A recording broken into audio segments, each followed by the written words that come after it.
ভক্তের বাবা সেই তিনতলার উপরে অ্যালবেস্টারের উপরে ভগবান আছে। কষ্ট হয় না? তবু কিন্তু ভগবান বলে না আমার একটা পাখা দে, আমার একটা এসি লাগবে। ওর কোনো চাহিদা নেই, ও শুধু ভক্তের চোখে জলটা ছাড়া আর কিছু চাই না, ওইটা দিলেই হয়ে যায়। কিন্তু আমাদের তো ভাবতে হবে ঠাকুর তুমি তো সবাইকে ভালো রেখেছো, তুমি কি ভালো আছো?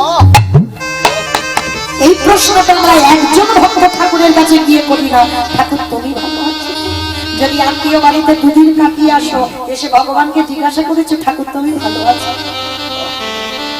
তাহলে তুমি ভালোবাসতে জানোনি, সে তোমায় কি করে ভালোবাসবে যে শুনি? তাহলে তুমি আগে তাকে ভালোবাসতে শেখো, তবে তো সে তোমায় ভালোবাসবে। আর তুমি ভালোবাসতে জানছো না, তোমার ছেলেটাকে আগলে রেখে দিয়েছো, ওই ছেলেটার মতো এখন ওই ছেলেটাকে ভালোবেসে তার আসন বলে কিনা দেখি, বলবেই বলবে ভালোবাসতে জানি না, তাই সারা শহরের দেখেন ভালোবাসাটা কেমন মনে হয়। ওই ফলে যদি বিষ থাকে, রামচন্দ্র যদি খাই, যদি কিছু হয়ে যায় থেকে আমি আগে মরবো, আমার প্রভু ভালো থাক। কারণ আগে জানতে হবে রামের সত্য তো রাবণ ছিলই না, বা যদি না ছিল তাহলে রাম রাবণের যুদ্ধ হলো কেন? না ছিল তো রাম রাবণের যুদ্ধ হলো কেন? কেন হয়েছিল মা? বলে ও একটা বাচ্চা ছেলে বলে দেবে ভগবানের বউ চুরি হয়েছিল ওই জন্য, তাই না বাবা? ভগবানের বউ চুরি হলো ওই জন্য রাম রাবণের যুদ্ধ হলো না, এটা ভুল কথা। ভগবানের বউ চুরি হবে ভগবান কি জানতো না? খুব জানতো। তাহলে কেন যুদ্ধটা হলো? দুটো কারণ।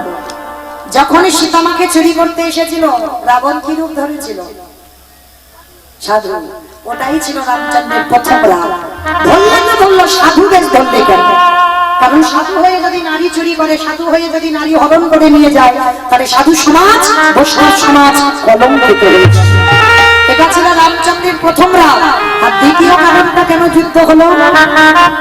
সীতামা বলল প্রভু হরিণ ছুটে যাচ্ছে, হরিণটাকে ধরে দাও। সোনার হরিণ, এই জায়গাটা ভাবেন ভগবান কি এত বোকা? সোনার হরিণ ছুটে, সোনার হরিণ হাঁটে। মা একটা বাচ্চাকে জিজ্ঞাসা করে আরে বাবু সোনার হরিণ ছুটতে পারে? সে কিন্তু বলবে না সোনার হরিণ ছোটে, সোনার হরিণ তো এক জায়গা দাঁড়িয়ে থাকে। তাহলে যেটা একটা বাচ্চা জানে সেটা আমার রামচন্দ্র জানে। সীতামা বলল হরিণটা ছুটে যাচ্ছে, প্রভু ধরে দাও। আর যেই না সীতামা বলল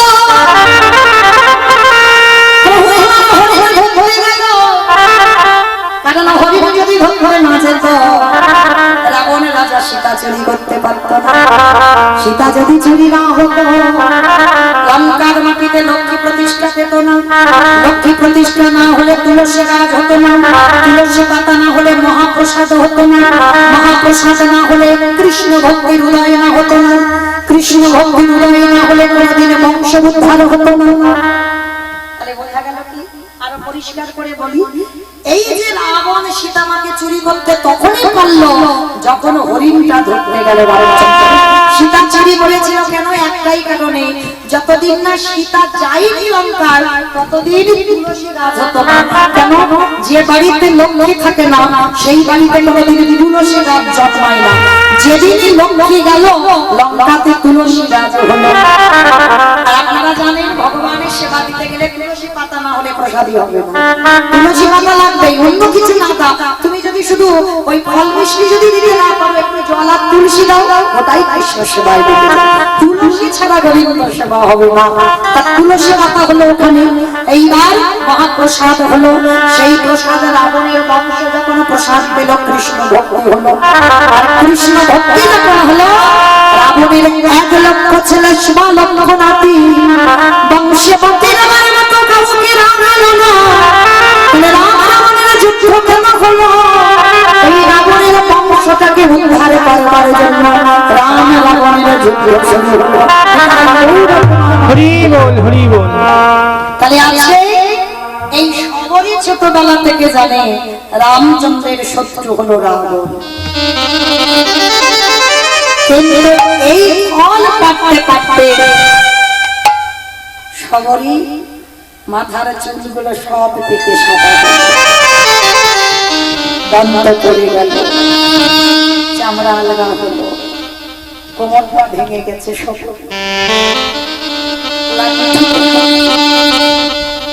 কিন্তু শুধু অপেক্ষায় থাকে, প্রভু আমি কি পাবো? মনে রাখবেন বাবা, ভগবান পেতে গেলে আকুলতা চাই, একটাই বিশ্বাস, একটা জায়গায় দাঁড়াতে হবে, আমি কি পাবো? এইটা যদি তুমি একবার হৃদয়ে আনতে পারো তো দর্শন হবেই হবে। তা সবারই মনে একটাই কথা, আমি কি পাবো? আমি তাদের দর্শন পাবো। আর এই ডাকতে ডাকতে বয়স হয়ে যাচ্ছে, ওই দূরে ঘরে বসে কাঁদে, ভালো করে চোখেও দেখতে পাই না। আচ্ছা আমার ভগবান আর থাকতে পারলো না, লক্ষণের হাতটা ধরে সবরই সেই পাতার করে ঘর। কিন্তু সবরই জানে কোনো না কোনো দিন আমার প্রভু আসবে। তার জন্য কি করেছিল জানো?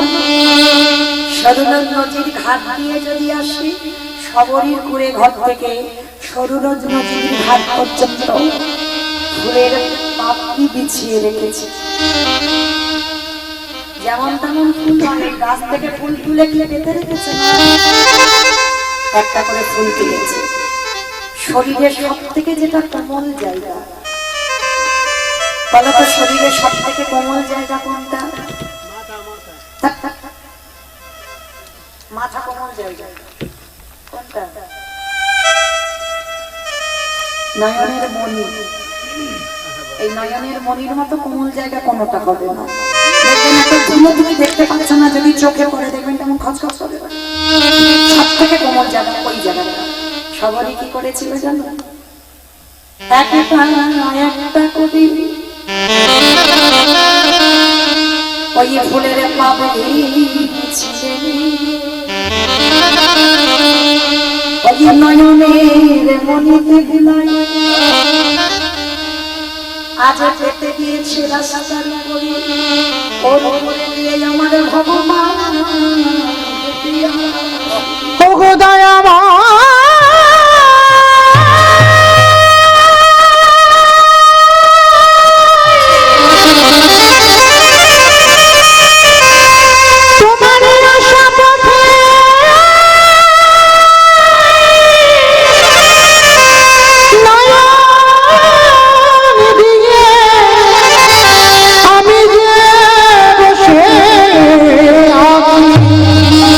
বলো কতদিনে তোমার কৃপা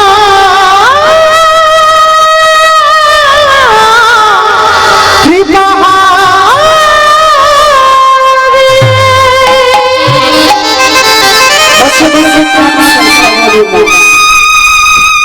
হঠাৎ আরো আমার দরজায় এসে গেল, ডাকলো সবরী। কেমন সবরী বলে ডাকলো? দেখবেন মানুষের ডাক আর ভগবানের ডাকে তফাৎ। আর যেই না সবরী বলে ডেকেছে, যেই না সবরী বলা ছুটে এলো, সবরী কোমল ভেঙে যাচ্ছে, লাঠি ঠুকছে। এত না দুজন, আমি রাম, আমার অনুজ লক্ষ্য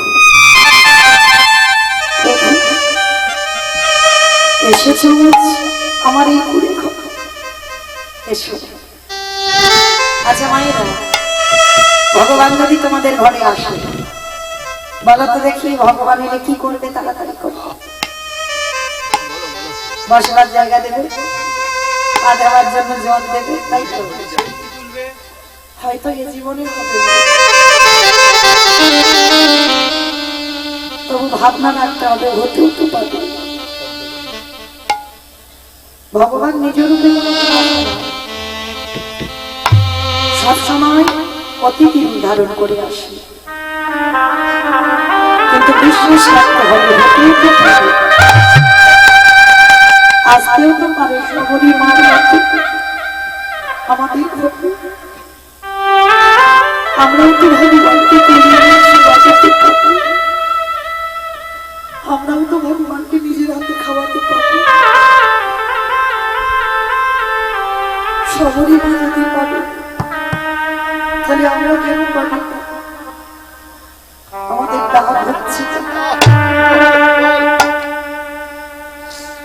সবরীর ঘরে কোনো আসন নেই, ভগবানকে বসতে দেবে কি?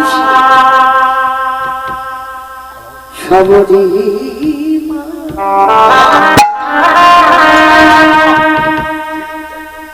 ওই জঙ্গলে গিয়ে শুকনো পাতা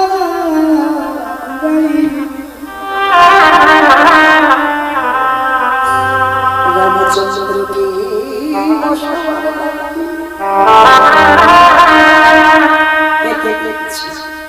শুকনো পাতা আসন নেই, শুকনো পাতা দিয়েছে, পা ধোবে ঘটি নেই, জল পাবে। সবরী মা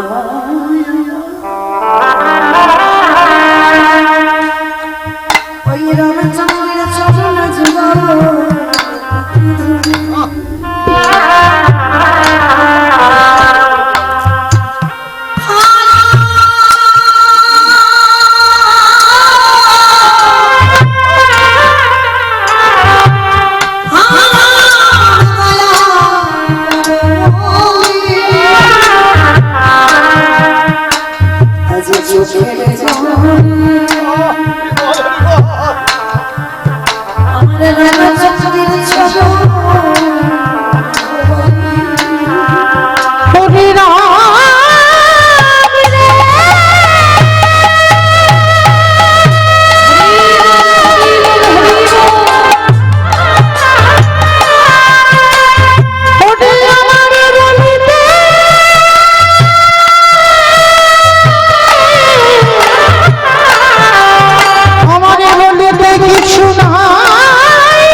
চোখের জলে আঁচল দিয়ে মোছালে যদি ব্যথা লাগে, মাথার কেশটা খুলে দিয়েছে। সবরীর চরণ জীবন, সবরীর নিজের হাতে প্রভুর চরণ জীবন মোছাচ্ছে। ভগবান বলছে, সবরী কিছু খেতে দিবি মা? তুমি চন্দ্রাগিনীর ঘরে দে না। আজকে যেই না এসে প্রভু বসেছে, সঙ্গে সঙ্গে সবরী সেই ঝুড়িটা এনেছে, যে ঝুড়িতে করে ফলগুলো রেখে দিয়েছে, পাত্রে করে খাওয়া ফল। আর খাওয়া ফল কি বেশি দিন থাকে না, পচে যায়, পোকা লেগে যায়, নষ্ট হয়ে যায়। আবার দেখবেন বাবা কোনো কোনো ফল শুকনো হয়ে যায়, আর যেগুলো শুকনো হয়ে যায় রেখে দেয় শুকনো, সেই একটা শুকনো ফল এনেছে। সেটা আজকের মানুষ 14 হাত, তার মানে কত লম্বা? আমরা তো 3.5 হাত যে যার হাতে, মাত্র তার মানুষ 14 হাত, তারপরে মানুষ 7 হাত, আর সত্যের মানুষ 21 হাত। তো আজকে অনেক লম্বা রঘুপতি রামচন্দ্র, সবরীর হাদার হচ্ছে এই রাম। যেদিন আমার সময় ছিল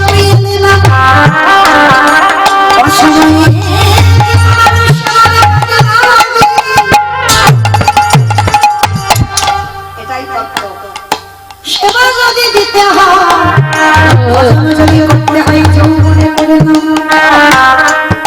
ওই কুড়ি ফুলে গোবিন্দ সেবা হয় না, শিখলে গোবিন্দ সেবা হয় না।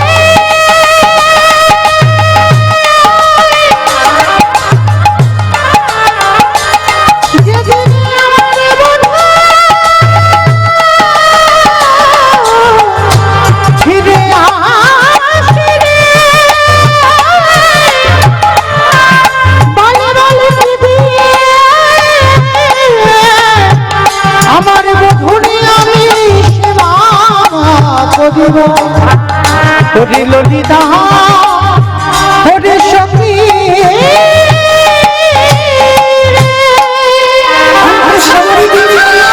লক্ষণ হাতটাকে চেপে ধরে বলে বললেন, পাগলিনী কাঙালিনী ছোট জাতির মেয়ে, আমার দাদার বদলে সবাই রাজভোগ দেয়, কত কত ভালো ভালো খাবার দেয়, আর তুই দিচ্ছিস তোর মুখে থুতু নালা লেগে। দেখাচ্ছি মজা তোর দাদা, এই ফল আমার দাদাকে কেউ দেয়, ওই ফলটা কেড়ে নিয়ে লক্ষণ সবরই বলে বলে না পদার্থ, এত বড় শ্রদ্ধা, ভগবানের ভাই তুই হতে পারিস, আমার প্রেম ভালোবাসা ভক্তি মাখানো আছে ওই ফলে, তবে তুই যখন এই ফলটা আমার প্রভুকে সেবা দিতে দিবি না, এই ফলটা তুই ফেলে দিবি, আমি তোকে অভিশাপ দিলাম, যদি তুই মৃত্যুর সঙ্গে লড়াই করবি, এই ফলের রসটা হলে তুই কোনোদিন প্রাণে বাঁচবি বাঁচবি বাঁচবি। স্মরণ করেন বাবা রাম রাবণের যুদ্ধে লক্ষণ শক্তিশালী রামায়ণ বিধান দিল সুষেণ বৈদ্য, রামচন্দ্রকে বলেছিল রাম সূর্য উদয়ের আগে আনতে হবে মুসল্লকরণী পাতা, তাহলে পাতাটা আনবে কে? একজনের উপরে দায়িত্ব দেওয়া হলো ভক্তপ্রবর্গের হনুমান। পার্বতী গেল কোথায়? গন্ধমদন পর্বত, কারণ ওই বিশল্যকরণী পাতাটার জন্ম হলো সেই যে শহরী নেব ফল থেকে, লক্ষণ ফেলে দিল গন্ধমদন পর্বতে গিয়ে পড়লো, আর ওই ফল থেকে জন্ম নিল বিশল্যকরণী পাতা, আর ওই বিশল্যকরণী পাতা এনেছিল হনুমান, পাতা চেনেনি বলে পর্বত চাগিয়ে এনেছে। দেখা যাচ্ছে তো ছবিতে হনুমান উড়ে উড়ে আসছে পর্বত নিয়ে, ওই সময়কার কথা। এইবার রামচন্দ্র পর্বতে উঠে বিশল্যকরণী পাতার রস নিগলে লক্ষণের বদলে লক্ষণ বেঁচে গিয়ে প্রশ্ন করেছিল, দাদা তুমি যদি মনে করতে আমাকে বাঁচাতে পারতে তাহলে কি প্রয়োজন ছিল বিশল্যকরণী পাতার রস আনতে হবে? ভগবান মন্ত্রী হিসেবে বলেছিল, ভাই মনে করে থাকে সেই দিনের কথা, সামরিনে ফল আমাকে থুতু লাগা লেগেছিল, আমাকে সেবা দিয়েছিল বলে তুই খেতে দিলি না, সেই শরীরের ফল থেকে তৈরি হলো বিশল্যকরণী পাতা, যে পাতার রস আমার বদনে দিতে দিলি না, মুখে থুতু লেগে আছে বলে, আর সেই থুতু লালা লেগে থাকা থেকে যার জন্ম হলো, আজকে সেটাই তোকেই খেতে হলো। লক্ষণে বলেছিল, দাদা আজ হতে আমি জেনে গেলাম তুমি ভক্ত মানা, তুমি ভক্ত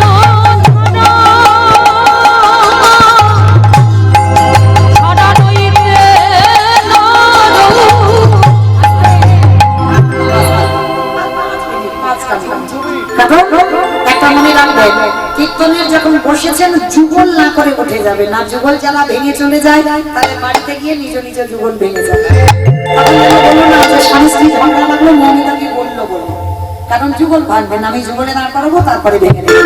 এইবার লক্ষণ বলেছিল, দাদা চলো আজ আমি বুঝতে পেরেছি, কিন্তু ওই লক্ষণ আমার রামচন্দ্রকে কতটা ভালোবাসতে জানো। পিছনে ছত্র ধরেছিল, রাম যেদিন বনবাস থেকে ফিরে এলো, আর ছত্রটা ধরে বারবার রামের ঘরে ঘুমিয়ে পড়ে। রামচন্দ্র বলেছিল, লক্ষণ 14 বছর পরে আমি বাড়ি ফিরলাম, আর তুই আমার পিছনে ছাতা ধরে ঘুমাচ্ছিস, তাহলে দাদা গো আমি 14 বছর ঘুমাইনি। 14 বছর ঘুমাসনি বলে না, কারণ যখন নিদ্রা দেবী আমার চোখে আসতো আমি বলতাম নিদ্রা আমার দাদাকে পাহারা দিতে হবে, আমার চোখে আসিস না। 14 বছর আমি ঘুমাইনি, আর বলেছিলাম যেদিন আমার দাদা জ্যেষ্ঠ সিংহাসনে বসবে সেদিন আমার চোখে আসিস, ওই জন্য আজকে আমার ঘুম পাচ্ছে।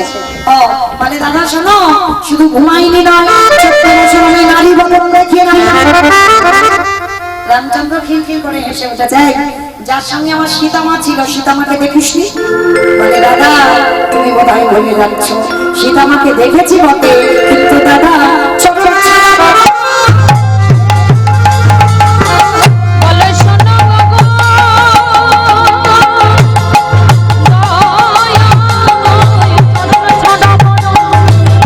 দেখি না গো, তাহলে মাইনা আমাদের জানতে হবে, কোনো নারীর সরাসরি বদন দেখলে অপরাধ অপরাধের মধ্যে পড়ে, কিন্তু লক্ষণ শিক্ষা দিল যে নারীর চরণ দর্শন করে বদন দর্শন হয় তাতে কোনোদিন পাপ হয় না। 14 বছর ব্রহ্মচর্য পালন করে লক্ষণ সীতামার আগে চরণ দর্শন করে তারপরে বদন দেখেছিল। বলে দাদা 14 বছর আমি কিছু খাই না, 14 বছর কিছু খাসি, বলে না বায়ু সেবা করেছিলাম। বলে দাদা বিশ্বাস করবে না বলে আমি 14 বছরের ফল গুছিয়ে রেখেছি সাধনার বলে। বলে কই প্রজাদের টাকা গুনানো হলো, হিসাবে পাওয়া গেল 7টা ফল কম পড়ে যাচ্ছে। এই 7 দিন খেয়েছিস? বলে দাদা 7 দিন তো ফল আনতেই যাবে। মানে আমি যে তোকে ফল আনতে বলতাম তা তুই শুধু আমাকে দিতিস? বলে দাদা গো তুমি তো খালি খালি আমায় বলতে লক্ষণ ফল ধর, ওই একদিনে তো বলনি লক্ষণ ফল তুই সেবা কর। ভাই দেখেছো এদের বলে ভাই, এ মারামারি পেটাপেটি করার ভাই বোন। দাদা বলেছে ফল ধর, তো ধরে আছে 14 বছর ধরে আছে, খেতে বলেনি খাই। রামচন্দ্র বুকে ধরে বলেছেন এই না হলে আমার ভাই। এই হলো ভাই ভাই। আজকে এইবার রামচন্দ্র বলছে শবরীকে কৃপা করতে হবে। এইবার শবরীকে বললো শবরী এ জীবনে আমার ভাই তোর এত ফল ফেলে দিল, খেতে দিল না, কথা দিলাম এর পরের জন্মে দাপর যুগে আমি কৃষ্ণ হব, মথুরায় জন্ম নেবে, তুই ফল বিক্রি করবি, ফল বিক্রি করে করে আমার নামতলায় আসবি, আমি কথা দিলাম না কৃষ্ণ ভগবান হয়ে তোর রাস্তাকে ফল চেয়ে আমি খাবো। কাহিনীটা অনেকে জানেন, এই মালিনীর কাছ থেকে ফল চেয়ে খেয়েছিল, আর যখন পয়সা চেয়েছিল দুষ্ট ছেলে গোপাল দুমুটো ধান দিয়েছিল। আর সেই ধান মালিনী ঘরে গিয়ে দেখলো সোনার ধানে এইবার রামচন্দ্র বলল শবরী তোর চরণটা সরুজুর জলে দে, কারণ তোর চরণ না দিলে সরুজ পবিত্র হবে না। সেই দিনে হতে যাবে পবিত্র হলো, সেই দিন হতে জল পবিত্র যে হলো, সেই দিন হতে জল পবিত্র যে হলো, ধ্বনি ধ্বনি করতে লাগিল